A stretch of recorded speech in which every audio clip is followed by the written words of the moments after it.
시청자 여러분, 긴급 뉴스를 전달해 드리겠습니다.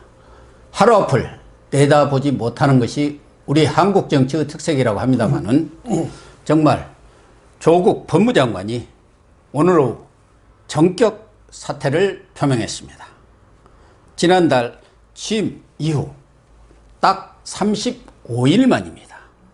조 장관은 오늘 오전에 검찰 특수부 축소 폐지를 골자로 한 검찰개혁안을 발표한 뒤 3시간 뒤에 검찰개혁을 위한 불쏘시개 역할은 여기까지입니다라는 제목의 사퇴 입장문을 내고 자리에서 물러났습니다. 이진공 교수님과 함께 긴급 진단해 보도록 하겠습니다. 네, 예. 이렇게 갑자기 나오셔서 감사합니다. 아마 이 교수님도 예측을 못 하셨죠. 저도 오전에 조국 장관이 물러날 것을 전제로 해서 출구 전략 시나리오 3개라는 그런 방송을 녹화했다가 막 띄우고 나니까 사퇴의 의사를 표명을 했더라고. 그래서 지금 이렇게 긴급하게 대담하게 됐습니다만. 예, 한 2시 엠바고를 해가지고 예. 1시간 반쯤 됐나? 여하튼 그래가지고 이제 보니까 퍼지기는 퍼졌어요. 했는데 아마 그 기자들이 이제 아는 사람들한테 카톡 그랬던 모양이에요. 저한테도 나중에 보니까 카톡이 들어오긴 들어왔더라고요. 근데 2시 엠바고인데 2시 되니까 정확하게 언론들이 보도를 하대요. 예. 그러면은 그동안 조국 장관이 절대 검찰개혁이 완수될 때까지는 물러나지 않겠다. 또 어제 당정청 회의가 긴급하게 열렸지 않습니까? 국회에서. 거기서도 검찰개혁은 적당하니 끝날 일이 아니다. 끝까지 마무리를 하겠다. 그런 굳은 의지를 표명을 했는데 왜 이렇게 갑자기 사퇴를 했다고 생각하세요? 그런데 말은 그렇게 하지만 사실은 엄청난 부담을 정부가 안고 있었지 않습니까? 그렇죠. 근데 조국 한 사람이 뭔데 조국 한 사람 때문에 온 정권이 정권 차원에서 이게 정말 앞으로 장래를 예측할 수 없을 정도로 앞이 캄캄해졌잖아요. 그런데 이런 상황에서 이 조국 장관이 계속 버틴다?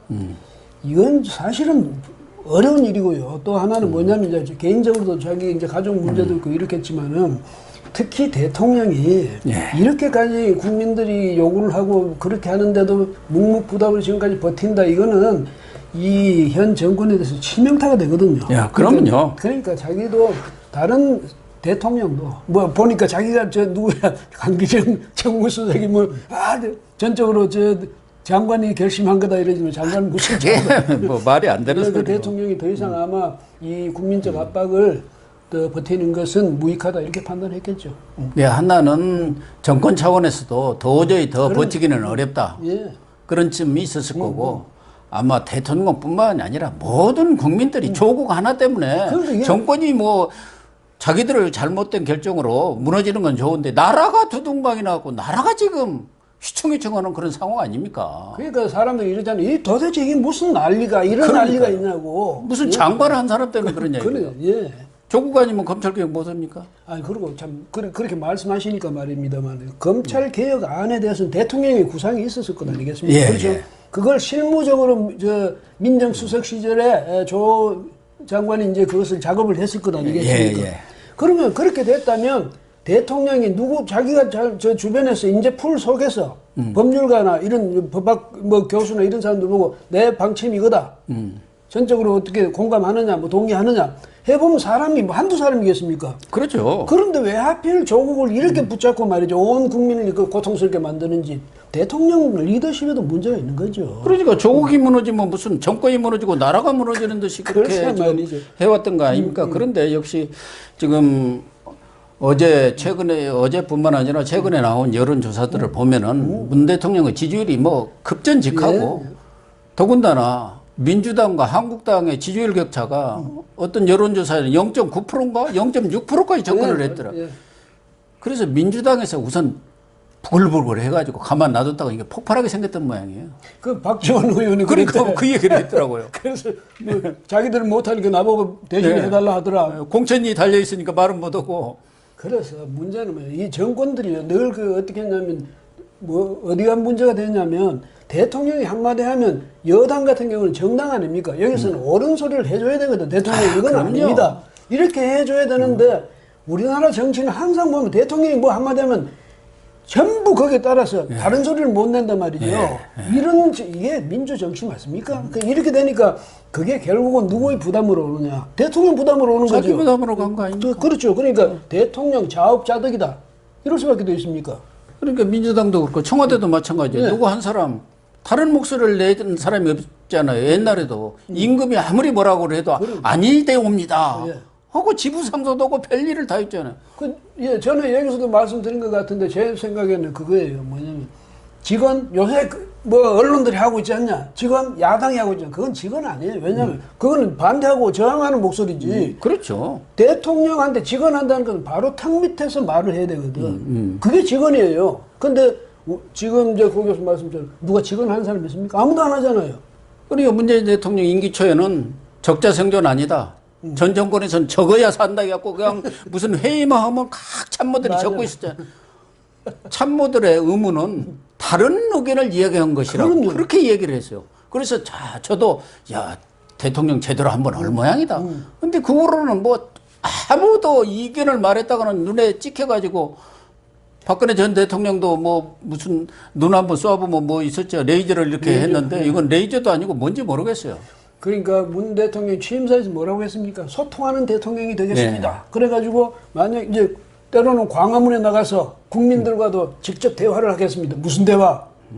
그 많은 국민이 광화문에 모여서 떠드는데도 아무 말도 안 했잖아요. 오히려 조국을 부추기긴 하고 조국 신뢰를 표하긴 했지. 그런 식으로 했기 때문에 대통령이 지금요 사실 저분이 리더십이 정말 있는가 없는가 이걸 의심받게 됐잖아요. 지금. 그러니까 통치 리더십 자체가 지금 의심받고 있는 상황인데 어쨌든 아까 뭐 강기정 청와대 정무수석은 본인이 결심한 것처럼 또 청와대는 이렇게 뭔가 포장을 하고 있는데 결국은 청와대의 뜻이 전달됐다고 봐야 하고 오늘 원래 대통령하고 이낙연 총리 간에 늘 오찬 그 정례 이 간담회가 있지 않습니까? 아마 거기서 최종적으로 의견이 모아졌고 전달이 된 거 아닌가 그렇게 보여죠. 오후에 있는 수석 보좌관 회의 그것도 좀 미루면서 이런 결정이 나온 것을 보면은 청와대의 뜻이 전달됐다고 봐야겠죠. 이낙연 총리가 뭐 원로들하고 만났다고. 거기서도 그런 이야기 나왔으니까 이낙연 총리가 잘 들었습니다. 이랬으니까 자기도 생각했으면 대통령한테 한마디 해야죠. 이런 여론이 있습니다. 우리 이 고문이나 우리 이 교수님이나 전화 여러 차례 얘기했지 않습니까? 이낙연 총리가 역할을 해야 한다. 그럼요. 그렇다고 봐야겠죠. 어쨌든 조국 정국이 이렇게 오래 가면서 지금 검찰도 그렇고 우리 국민들도 그냥 양분이 되는 그런 상황이 됐는데 일단 조국이 물러나면서 좀 전국 상황이 정상화 될까요? 근데 이제 뭐 지금 내일이 원래는 법무부 국감이 있는 날이거든요. 그러니까 이제 정부 그러니까 청와대 정부 또 여당에서는 이걸 계기로 해서 이제 야당이나 뭐 국민들 측에서의 공세가 멈춰줬으면 그래서 이것을 국면이 전환되는 그런 계기가 됐으면 이렇게 기대하겠죠. 근데 국민들은 의의가 없는 것이 아니 조국 한 사람 때문에 그렇게 온통 온 국가를 말이지 이렇게 갈등 속에 몰아넣고 국민을 양분시켜 분열시켜 놓고 대립하게 해놓고 이런 대통령을 뭐 어떻게 믿고 살아가냐 앞으로 대통령이 인사가 하나 이렇게 사람을 보는 눈도 그렇게 없고 아니 필요 없는 고집을 피워가지고 국력을 이렇게 소모시켰으니까 여기에 대해서 뭔가 국민들이 납득할 수 있는 그 말을 좀 설명을 해봐라.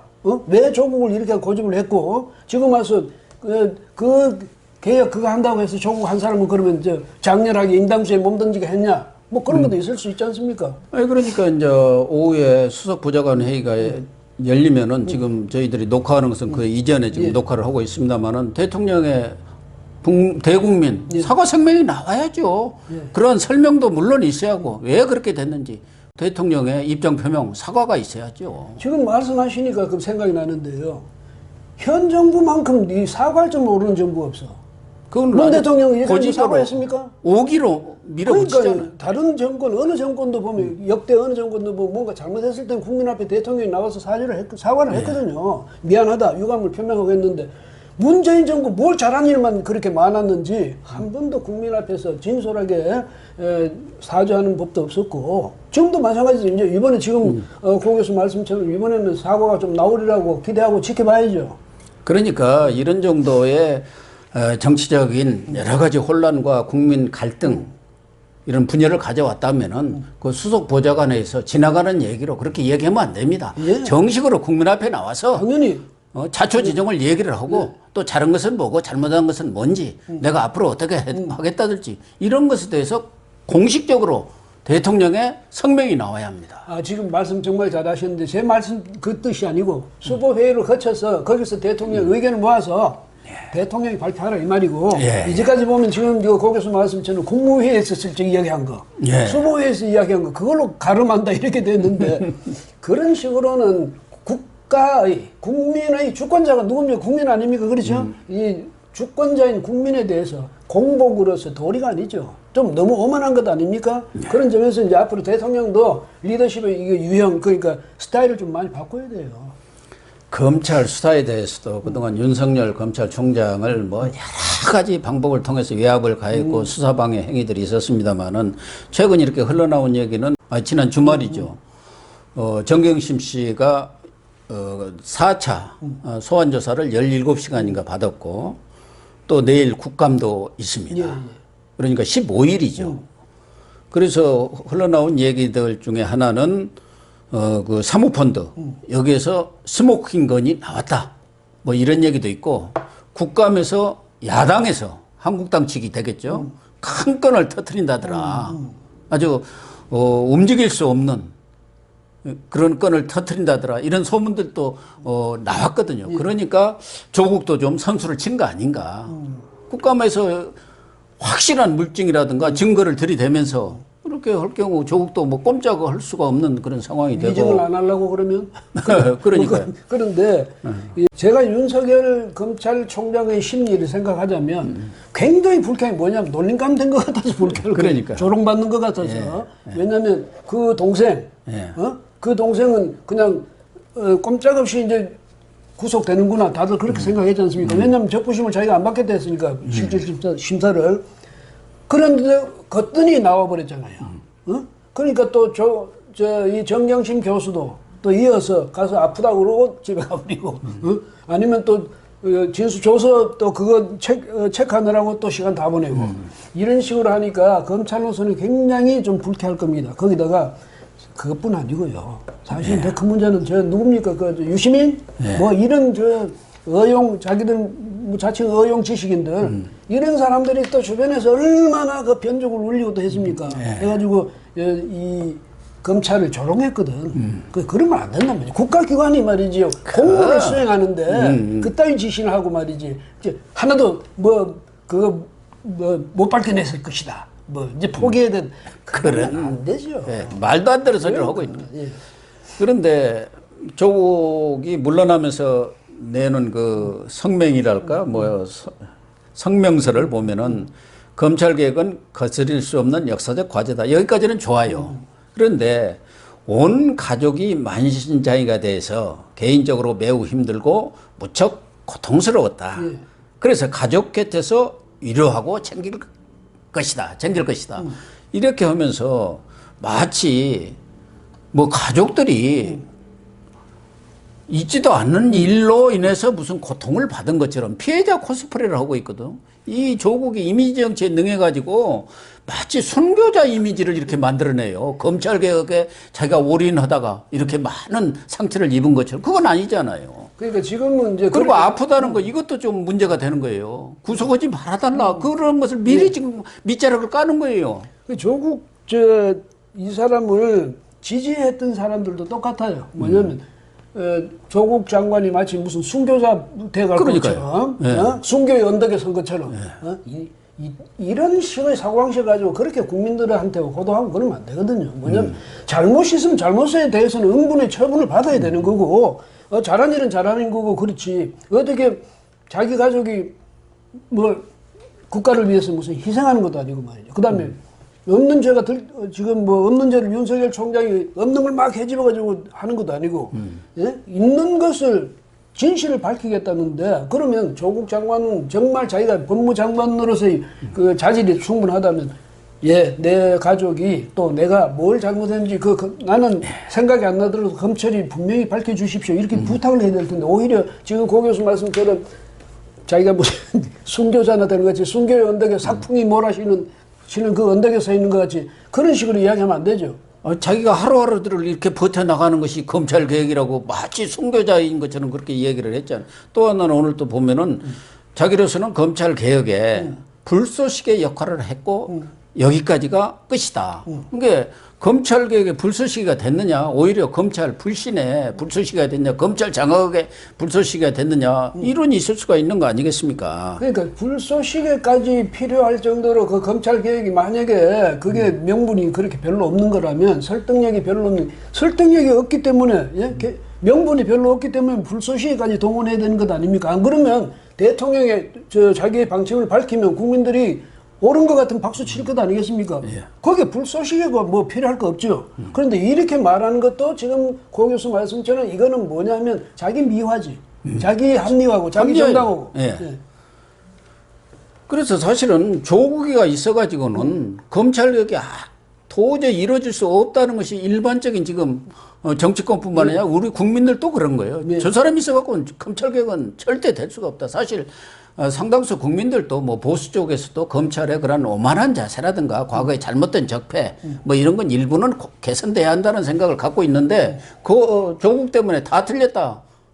이런 생각을 까지 가지게 된 거 아닙니까? 지금요, 사실 뭐냐면 검찰 개혁은 다 바랍니다. 옛날에 지금 검찰 공화국이라고 그랬잖아요. 그러니까 잡아다가 그냥 고문하고 또 뭐 이렇게 강제 수사하고 그래가지고 억지로 이렇게 엮어내는 거 그런 것도 많이 있었죠. 예. 그러니까 모든 정치를 검찰에 이제 끌어들이고 예? 이렇게 되니까 사실은 그게 이 정치권에서 잘못한 일이지. 자꾸 검찰을 끌어들이니까. 다 그것도 고발하고. 네, 검찰이 장악해버렸는데, 그럼에도 불구하고 검찰은 이제 검찰공화국에서 벗어나서 검찰 본연의 이 책무를 다하는 그런 이제 검찰이 돼야 되는 거고 하는데, 지금은 아니다 이 말이죠. 왜? 지금 바로 그 당사자인 조국 장관이 앉아있고 이런 시점에서는 일단 이 수사를 끝내고 하자. 이게 상식적인 판단 아니겠습니까? 그런데 지금 그 조국 장관 또 그 가족을 지금 수사하는 검찰을 보고 개혁해내겠다고 자꾸 이렇게 한다는 것은 수사하지 말라는 말이랑 마찬가지거든. 그런 점에서 보면 이 윤석열 총장 자신도 아마 제가 생각할 때는 검찰 개혁을 반대하지는 않겠죠. 오히려 더 지금 선수치고 있잖아요. 왜? 우리가 이거 개혁하기 싫어서 이러는 거 아니야. 이거 보여주려고 이러는 것 아닙니까? 그런데 이렇다면 정부에서도 지금은요, 한동안은 검찰, 이번에 그 조국 일가 수사가 끝날 때까지는 대통령도 말하고 그러면 안 돼요. 앉아서 기다려야지. 이번에 뭐 정권 또 권력의 실세들도 민심이 어떻다는 거 얼마나 무섭다는 걸 알았을 걸로 생각이 되고 그러면은 이제 조국이 물러난다고 해서 과거처럼 그냥 그걸로 끝 수사도 대충 흐지부지 그건 아닐 거 아닙니까? 아니죠. 정경심 수사, 조국 수사 이 부분은 지금 남아있는 아주 중요한 과제거든요. 검찰에서는 마무리를 지어야 하고 단죄를 해야 할 사안 아닙니까? 그러니까 그 점에서요, 제가 말씀드리고 싶은 것은 청와대, 또 정부, 그 다음에 특히 여당, 지금 이 검찰 수사에 대해서 이제 간섭하지 마세요, 좀. 왜? 이제, 조국 장관 물러났으니까 이제는 덮자. 그러니까 그렇게 나올 가능성이 크다니까. 이러면 이게 정말 국민 배신 행위거든. 왜? 조국 장관 물러나고 안 나라고 지금 중요한 게 아니잖아요. 나가지 말라 하지. 누가 고통스러운데? 대통령이 고통스러운 거 아니에요. 자기들 고통 덜 나고 지금 나가는 거 아니에요. 그렇다면 그거 가지고 생색 내지 말고 앞으로 이 수사가 끝날 때까지 제발 대통령부터 시작해서 민주당 거기 당직자들 모두가 입 다물고 좀 지켜봐 줬으면 좋겠어. 특히 이제 부탁드리고 싶은 사람은 유시민. 또 하나는 과연 윤석열 총장의 거취, 운명은 어떻게 될 것인가. 그동안에도 윤석열을 밀어내기 위해서 여러 차례 퇴진론들이 나왔어요. 1차로 나온 게 조국 장관 임명되면 나는 그만두겠다 이렇게 얘기를 자진 사퇴하겠다는 얘기를 한 거고 조국, 윤석열 동반 퇴진론도 나왔었어요. 그래서 지금 여권 일각에서 또 이제 3차 조국이 물러났으면은 윤석열도 빨리 수사 끝내고 마무리 짓고 물러나야 하는 거 아니냐 이렇게 또 나올 가능성이 없지 않을까요? 그게 또 걱정이에요. 가서 이제 임면권은 대통령이 갖고 있으니까요. 그 이제 원론적으로 이야기하자면 교과서적으로 이야기하자면 전혀 상관없는 일이에요. 그러니까. 아니 검찰이 수사를 하는데 그 수사 대상이 그만뒀다고 해서 자기도 그만둬야 돼요. 그 무슨 세상에 그런 이치가 있어. 그래서 제가 말씀드리고 싶은 것은요. 윤석열 총장이 이것 때문에 물러날 이유는 전혀 없어요. 그다음에 왜 또 이 사람이 만약에 검찰 개혁 이 자체를 거부하고 있다면 또 모르겠어요. 정치적으로 책임을 져야 되겠지. 근데 지금 오히려 선제적으로 개혁해 나가고 있잖아요. 그렇죠? 그렇게 한다면 그 점에서도 문제가 없다. 수사는 당연히 저 혐의가 있으니까 수사를 하는 거죠. 그렇다면 왜 물러나야 됩니까? 저는 그래서 그것 때문에 물러난다. 이거 뭐 오히려 그게 검찰의 정치화를 부추기는 격밖에 안 되거든요. 예. 저는 조국 때문에 물러난다기보다는 지금 문재인 대통령이나 여권 핵심부로서는 윤석열이 이제 너무 겁이 나는 것이죠.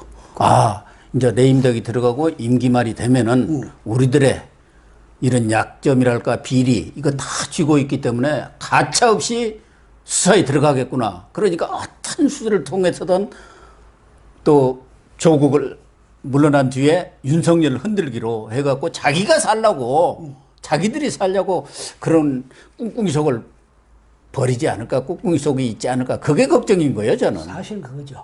네, 그게 제일 걱정이. 이제까지 윤석열 리스크란 말이 왜 나왔겠습니까? 그러니까 이제까지 현대 정치사를 돌아다 보면 사실은 대통령이나 뭐 저 정부나 또 당이나 가장 겁을 내는 게 그거지. 바로 그거죠. 예, 우리가 나중에 무슨 꼴을 당할지. 그런데 문 대통령은 이제까지 오직 정의의 화신인 것처럼 말해왔잖아요. 네. 자기는 전혀 그런 문제가 없다고 말해왔지만 그것뿐 아닙니다.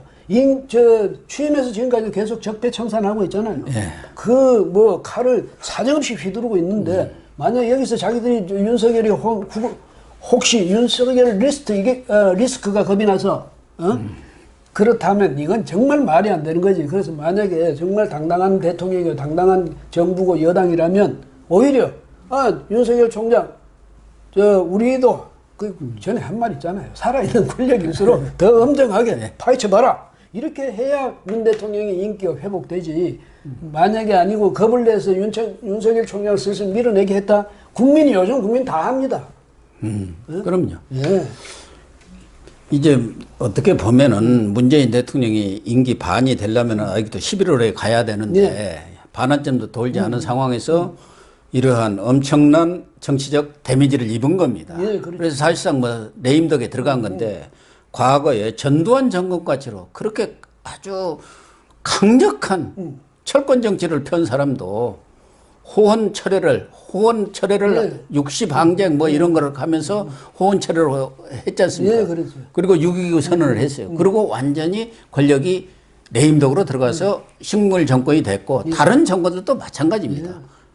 김대중 대통령도 그 온로비 사건이라든가 중간에 일어나면서 권력이 휘청을 했고 그래서 이제 문재인 대통령 같은 경우는 다른 정권처럼 오히려 어떤 뭐랄까 이 도덕성이라든가 이런 부분에 대해서 국민들의 지지를 받았어야 하는데 이번으로 완전히 그런 부분이 무너져 버렸기 때문에 레임덕이 정말 심각하게 진행되지 않을까 하는 그런 걱정도 있어요. 그건 뭐 문재인 대통령을 걱정하는 게 아니라 나라가 어쨌든 임기 5년까지 간다고 본다면 안 간다면 모르지만 참 걱정이 아닌가 생각됩니다. 왜냐하면 임기가 있는 선출직 공직자, 선출직 대통령에게 있어서 뭐 다른 국장 과장도 마찬가지겠지만은 특히 선출직은 더 그렇거든요. 그다음에 뭐 장관도 사실 그럴 거예요. 저 보면 제 사람 그만둔다 하더라. 소문 나면 그날부터 이제 아무 일을 할 수가 없는 거나 마찬가지로 대통령한테 이 레임덕은 숙명이다. 그렇게밖에 말할 수 없지 않습니까? 그러니까 어느 누구도 피해갈 수 없는 숙명인데 괜히 나는 괜찮다. 누가 그랬어요? 옛날 김영삼 대통령 나는 마지막 날까지 사인하고 뭐 서명할 것이다. 결재할 것이다 이랬는데 그게 본래 처음에는 그런 뭐 자신감이 있지만은 시간이 지나면서 그거 없어지거든. 그 대통령도 이제는 좀 진지하게 돌아와야 됩니다. 뭐냐면 정말 국민의 뜻에 복종하는 그런 대통령, 공복으로서 공복의식을 가지고 이제는 많은 일을 떠벌려 놓고 남을 징벌하는 일, 이거보다는 정말 이제 북돋우는 일, 기업도 북돋우고 이렇게 하는 진짜 이런 나라 건데. 살리는 일에 그래. 매진을 해. 예, 예. 네, 시청자 여러분. 민심을 이기는 정권은 없다. 또 진실을 이기는 거짓은 없다. 이런 경규가 있습니다. 정말 민심의 바다는 배를 띄우기도 하고 뒤집기도 합니다. 이번 조국 사태를 보면서 문재인 대통령을 비롯한 이 문정권의 주요 집권 세력들이 정말 민심의 무서움을 절절히 깨닫고 느끼고 반성하는 그런 계기가 되기를 간곡히 당부를 드립니다. 오늘 방송 마치겠습니다. 감사합니다.